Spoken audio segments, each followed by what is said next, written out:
बोलो जयकारा बोल मेरे श्री गुरु महाराज की जय। बोलो साचे दरबार की जय। सौभाग्यशाली गुरुमुख सज्जन मंडली, इसी प्रकार अपने मन एवं चित्त की समस्त वृत्तियों को एकाग्र रखते हुए अपना ध्यान सम्मुख विराजमान श्री परमहंस दयाल जी महाराज जी की ओर लगाते हुए अपनी मुख रचना को पवित्र करने हेतु एक बार ऊंची और मीठे स्वर में बोलिए जयकारा बोल मेरे श्री गुरु महाराज की जय। बोलो साचे दरबार की जय। बोलो श्री आनंदपुरवासी भगवान की जय। गुरुमुखों, महापुरुष अपने वचनों में फरमाते हैं, ये जीव जो इस दुनिया में आया है ये हमेशा अशांत क्यों रहता है, दुखी क्यों रहता है, इसका दुखी होने का कारण क्या है और इसको दुख आता क्यों है। थोड़े समय के लिए सुख आता है तो सुख आने के बाद फिर थोड़े समय के बाद दुख भी आ जाता है। तो दुख क्या चीज है, उसे दुख आता क्यों है। महापुरुष अपने वचनों में फरमाते हैं, मानुष मानुष अंतरा, कोई हीरा ते कोई कंकरा। अब मनुष्य तो अलग अलग प्रकार के होते हैं इस संसार में, लेकिन जो संस्कारी मनुष्य होते हैं वो सतगुरु जी की शरण में आकर उनके द्वारा बताए गए रास्ते पर चलकर सच्चे सुख और आनंद को प्राप्त करते हैं और उनके द्वारा बताए गए नियमों के अनुसार जब वो कार्य करते हैं तो उससे वो आनंद प्राप्त करते हैं। अब प्रश्न उठता है कि जीव दुखी क्यों होता है। जीव दुखी अपने कर्मों के कारण होता है।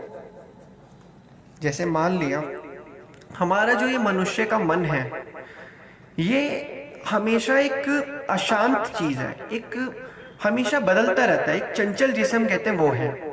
ये चाहता ही नहीं कि जीव सुखी रहे, शांत रहे, क्योंकि जब तक ये मन भटकता रहेगा तब तक ये अशांत रहेगा। जब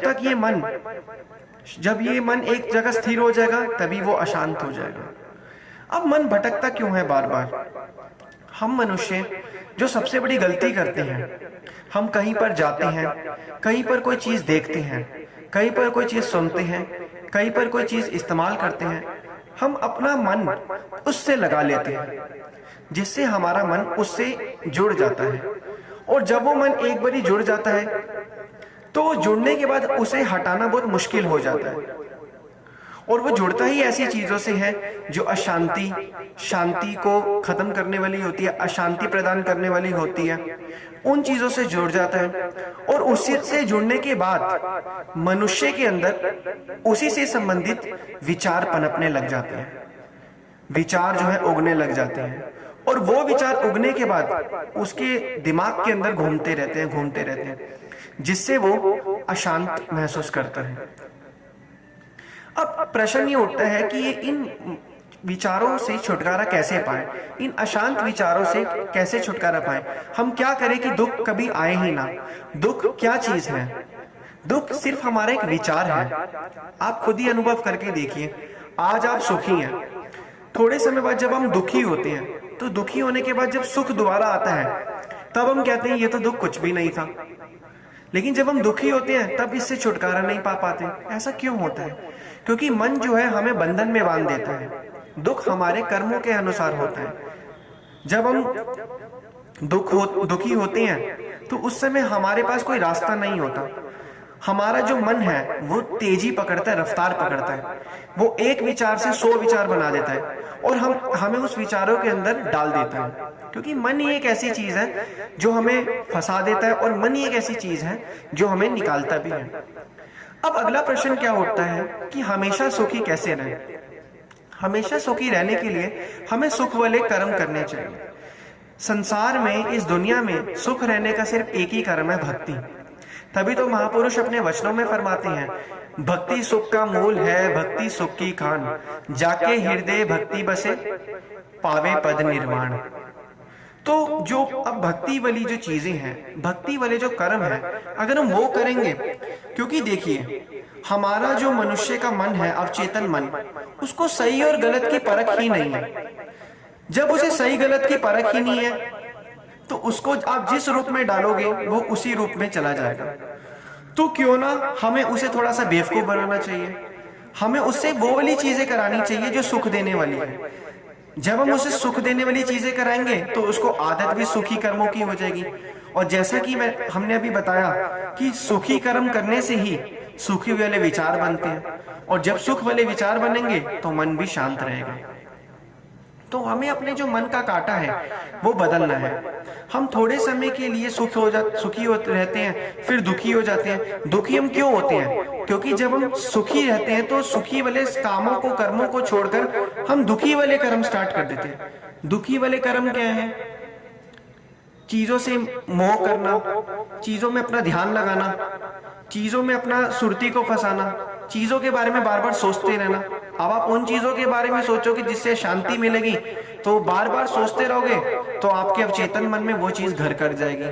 और अगर आप भक्ति रूपी कर्म को करते रहोगे, बार बार सेवा रूपी कर्म को करते रहोगे, भजन अभ्यास करते रहोगे, तो ये वाले सारे ख्याल, सारे कर्म हमारे दिमाग के अंदर आ जाएंगे। याद कीजिए, बचपन में जब एक छोटा सा बच्चा साइकिल चलाना सीखता है तो शुरू में जब वो साइकिल चलाता है तो उसका जो बैलेंस है वो बिगड़ता है, लेकिन धीरे धीरे करके वो साइकिल चलाना सीख जाता है। अगर आज हम उस बच्चे को कहें कि साइकिल चलाना बताएं तो आज वो बिना एक हाथ छोड़ के भी साइकिल चला सकता है।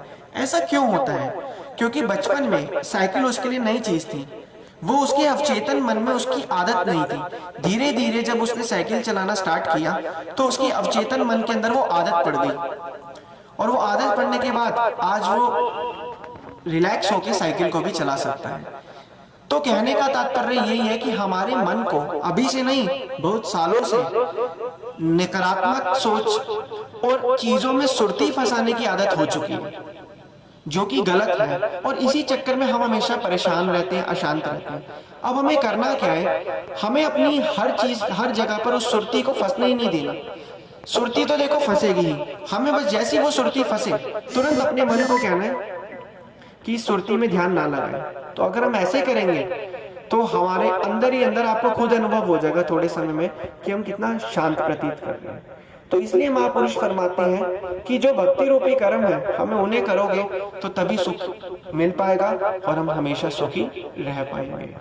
बोलो जयकारा बोल मेरे श्री गुरु महाराज की जय। बोलो श्री सद्गुरुदेव भगवान की।